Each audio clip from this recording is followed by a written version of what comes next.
ఒక మిసోజనిస్టిక్ చాతగానితనంతో ఎప్పుడు అంటే ప్రపంచంలో చాలా జరుగుతున్నాయి. ఇప్పుడు నన్ను చాలామంది అన్నారు కూడా, నేనైనా చిన్మయ్య గారైనా ఫెమినిస్టులు వీళ్ళందరూ వచ్చేస్తుంటారు, ఫేక్ ఫెమినిస్టులు. అసలు ఫేక్ ఫెమినిజం అనేది లేదండి. ఫెమినిజం అంటే ఏంటి? ఆడవాళ్ళకి మగవాళ్ళకి సమానమైన హక్కులు ఉండాలి అన్ని విధాల అని అనేవాళ్ళు. చాలామంది అబ్బాయిలు కూడా ఫెమినిస్టులు ఉంటారు, దేవుడి దయ వల్ల ఉన్నారు అలాంటి వాళ్ళు. We all are suppose to be feminist. అసలు ఈ వర్డే ఉండకూడదు ఫెమినిజం అనేది.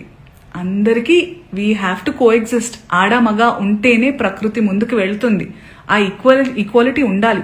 ఈ బట్టల గురించి ఏదైతే మాట్లాడుతూ వస్తున్నారో ఇదంతా చాతగానితనం, సెల్ఫ్ కంట్రోల్, ఇన్సెక్యూరిటీస్. మళ్ళీ చెప్తున్నా, ఇన్సెక్యూరిటీస్, సెల్ఫ్ కంట్రోల్ లేని వాళ్ళు ఎదుటి వాళ్ళ మీద రుద్దుతూ ఉంటారు కంట్రోల్ని. వాళ్ళకి కంట్రోల్ లేనప్పుడు వేరే వాళ్ళని కంట్రోల్ చేయాలని చూస్తూ ఉంటారు అనమాట.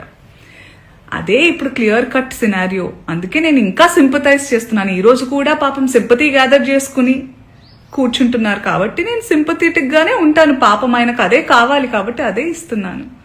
I really sympathise with you. నేనెందుకు అందులో లాగాను, మిమ్మల్ని ఏమన్నా అన్నానా అంటే, నేను కూడా హీరోయిన్నే, నేను కూడా ఫీమేల్ లీడ్ క్యారెక్టర్స్ 1-2 చేశాను. మీరు హీరోయిన్ అని అంటున్న సందర్భాల్లో ఆడవాళ్ళు ఇలా బట్టలు వేసుకోవాలి ఇక్కడ దాకా ఓకే సార్, మిమ్మల్ని నేను చెప్తున్నానా మీరు ఈ బట్టలు వేసుకోమని? ఎవరైనా ఆ హీరోయిన్లన్నా మీతో అంటున్నారా?